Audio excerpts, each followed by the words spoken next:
Hello everyone and welcome to Journey with the Kellers. My name is Amanda Keller and today we are back in the Keller kitchen. So today we are going to be working on the Hebridean baker. I always want to say Hebridean. I still can't get it straight. Anyways, today's recipe is Dundee muffins. Now, as I said before, with this cookbook, this is in the metric system, so I will be using my scale just because even though, yes, there are ways to work out how many grams are in a cup and all of that, it's never quite exact. So I'm going to be using my scale to measure in grams. So if you guys need, to convert before, you'll have to convert it ahead of time, okay? Okay, so the first thing that you are going to do is get a muffin pan and put your little muffin liners in it. And then you're also going to preheat your oven to, 180 degrees Celsius or 350 degrees Fahrenheit, okay? The other thing that you will need is 175 grams of soft butter. When I did weigh that out, it ends up being about 12 tablespoons, maybe just a little bit less. Okay, so about 12 tablespoons of butter softened, okay? Which I have that here in my bowl. Okay, so to this softened butter, you are gonna add 175 grams of, it says soft brown sugar.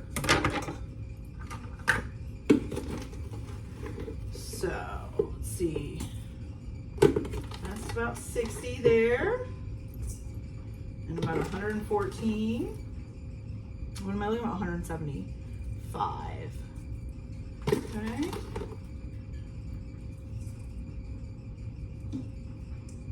160, 62.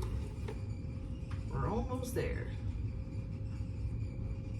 170, 74. Need a smidge more.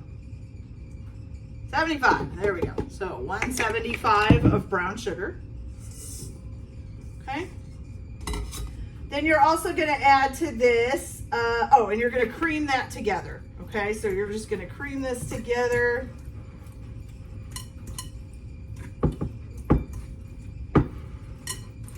I'm using a fork, by the way, to cream it together. I just kind of smash the butter down in there and keep mixing it in to the brown sugar.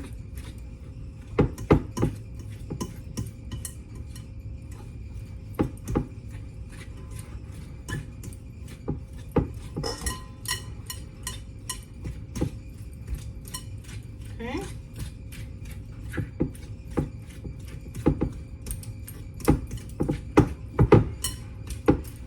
So once you get it all creamed, there shouldn't be any chunks of butter left. It should all just look like a big blob of creamy brown sugar, I guess you would call it.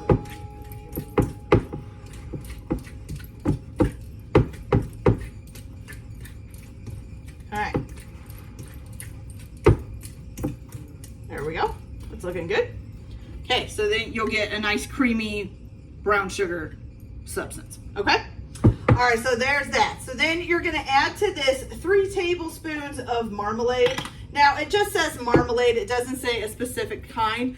I am using orange marmalade, 1, because I have it already, and 2, because, so there is a recipe in here to make orange marmalade, which is really hard, just so you guys know, and takes a ton of sugar. But anyways, so there's a recipe in here and it refers you to that recipe. So that's part of the reason why I'm using orange too. Okay, so you're gonna put 3 tablespoons of orange marmalade in here, and then you're gonna need some later too for the top of the muffins. And I'll show you that once they're done and out of the oven, but. Okay, so put your 3 tablespoons of marmalade in there. And then you're just going to mix it for a few seconds here. Okay. Mix that up a little bit. And then you're going to add your eggs 1 at a time. Okay. And you're going to do 3 of them. So we're going to add 1 egg and mix it up.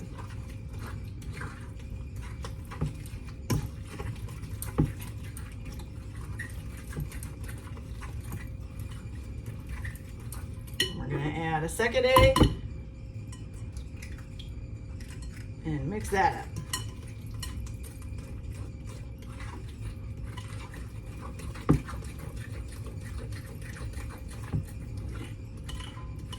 Okay.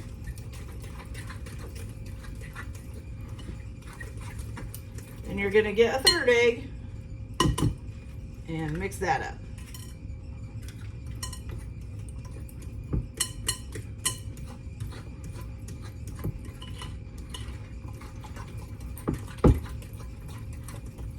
Okay.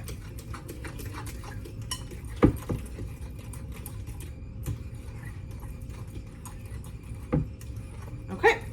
So once you get that done, you kind of have a liquidy looking brown sugary substance. Okay. All right. And by the time you get all three of those eggs in there, your marmalade should be nice and mixed up as well. Okay. So the next thing you're going to add is 225 grams of self-rising flour, okay? We should still be able to use this. Okay, so we have, oh, hold on a second, I forgot to turn the scale on again. That back in there. There we go. Okay, there we go. Okay, so what do we need? 225 grams. So that's at 124, 188, 214. Whoops, went a little over.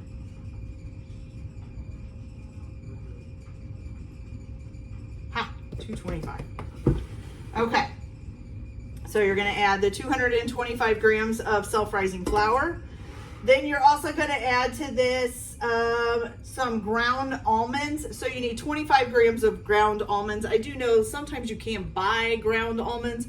If not, just ground up some almonds in either a food processor, or I have these little, they go in my blender. They're like, you know, self-serve, single serve blending things. I just use that. These grind up coffee beans really well too, just so you know. Okay, so 25 grams of ground almonds, which I already have. Then you're going to get this, it's called a mixed spice. So if you go to look for this, make sure it's the baking one, because there are mixed spices for regular cooking as well. So this has like ground cinnamon, ground coriander, caraway seed, ground nutmeg, and then ground ginger and cloves. So it's all mixed together. So it's baking spices. So just make sure when you get, so this is a Schwartz mixed spice, okay? So just make sure that you get a baking spice, not a cooking mixed spice. Okay, so for this, you're gonna need 1 heaped teaspoon. Okay. So that means to overdo it. 1 heaped teaspoon. There we go. Put that in. All right. You're gonna mix this slowly until it's well combined, okay? So usually for me, that would mean like folding it together. So again, coming from the side of the bowl into the middle and kind of folding it into the middle of the stuff. Make sure you go around the outside and get everything down in there. Okay.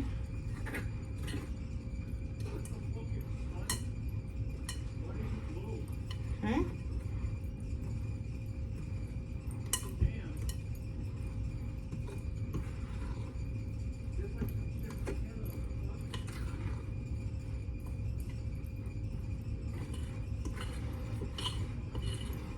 Again, make sure you get everything off the edge of the bowl if you can.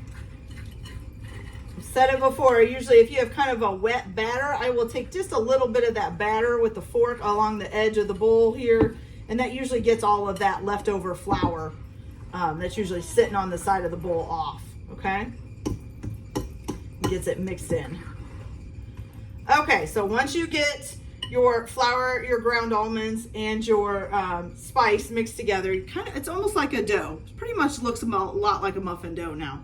Okay, so this is where some dried fruit comes in. So you need 400 grams of mixed dried fruit. That's 400 grams. That is a lot of dried fruit. Now I couldn't find like a bag really of mixed dried fruit, so I just had, actually I had a bunch of leftovers from other recipes in the past.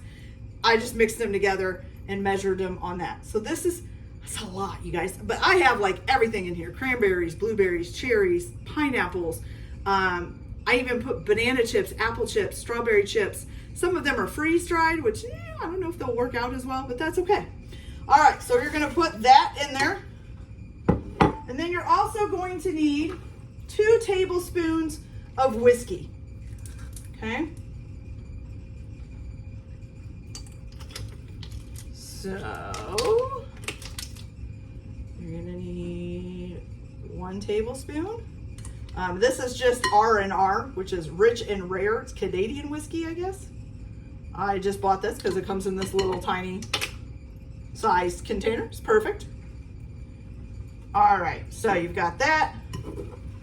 And now you are going to mix that all together. Ooh, smell that whiskey. My hands are probably gonna smell like whiskey now. I'm gonna smell like I've been drinking or something over here. Ooh, it actually looks really colorful with all that dried fruit in there. I kind of like it. Okay. So now you're gonna make sure you get that all mixed up good.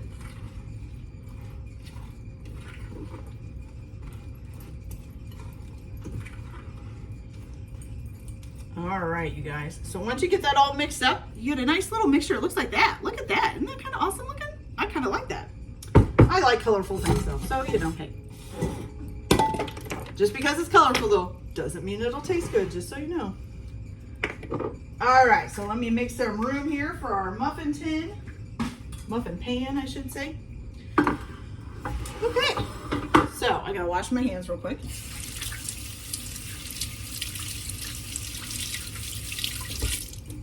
Does anybody else, when they get whiskey on their hand, does it make you your hand kind of itchy? Does anybody else have that problem? Is that just a me problem? Could be, who knows? Okay, so I'm gonna put that lid on, and I'm gonna get a clean tablespoon because we're gonna need that now. There we go. All right, so what it says to do is to add roughly 2 tablespoons of batter into each muffin thing, okay? All right. So we're gonna put 1, and I'm just kind of keeping them because it says roughly. Okay, and there's 2. Okay, so it says once you put the 2 tablespoons in, you're going to make a Dundee cake design by arranging blanched almonds in a circle on top. Okay, so now I had to buy blanched almonds online. So these are blanched almonds. Okay, I had to buy these online. I think I got these from Amazon, so I'll try to remember to put a link down in the description if I can, if I remember. But so what you're going to do, and I'm looking at the design that they have here. So what you're going to do is you're going to take a blanched almond, you're going to stick it in the middle of the batter, and I'm going to try to smooth this batter out so it's a little bit more. There we go. Okay, so you're going to have to probably, you know, maybe take your tablespoon and kind of push it down in there a little bit so that you can do this. But I'm going to put 1 in the middle and then a couple ringing around the outside of it. Okay, I'll show you guys here in just a minute.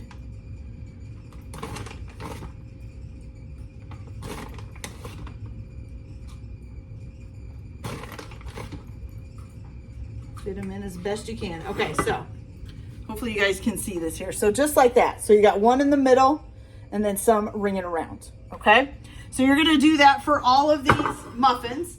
And then you're going to pop these in the oven at 350 degrees Fahrenheit or 180 degrees Celsius for 25 minutes or until a skewer comes out clean, okay? And they should be like a golden brown color, okay? And then once I get them out of the oven, I will come back and we'll do the marmalade. You do need to take 2 tablespoons of your orange marmalade, or if you're using a different kind of marmalade. Is there any other besides orange? I think there is. But anyways, gonna take 2 tablespoons, put it in a microwave safe dish and warm it up for about 10 seconds. And you're just gonna go ahead and once you've got that warmed up, you're gonna glaze it on top of the warm muffins, okay? And then you're gonna let them cool.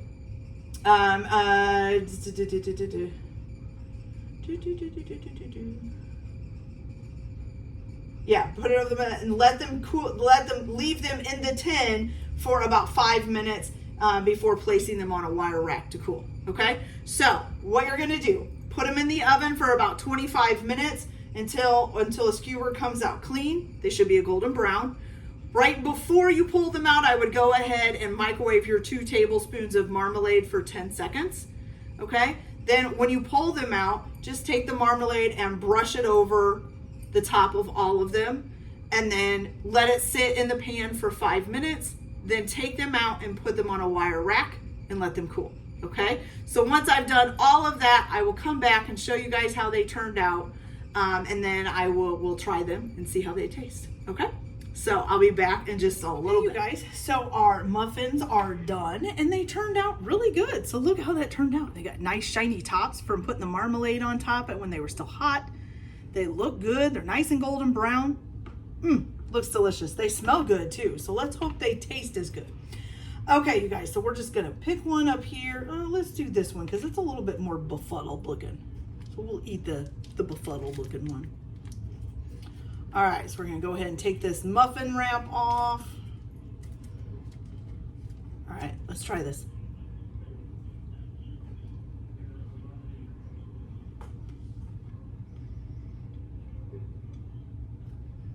Okay. So the muffin itself kind of reminds me a little bit of a spice cake. Maybe not quite as spicy, but that's kind of what it reminds me of. And then with the fruit mixed in, even though it was dehydrated fruit or dried fruit, whatever you want to call it, it's pretty moist and tastes pretty good. It's pretty flavorful. And then the pecans kind of add a little bit of a crunch on the top. So it's kind of a really good mixture. I really like it. It tastes great, you guys. Okay, so I think this one is a winner. I like it. Okay, you guys, so that's it for this video. I hope you liked it. Like and subscribe if you like or don't if you don't. Everyone have a good day. Enjoy your cooking. Keep your kitchen messy, and we'll see you later. Bye.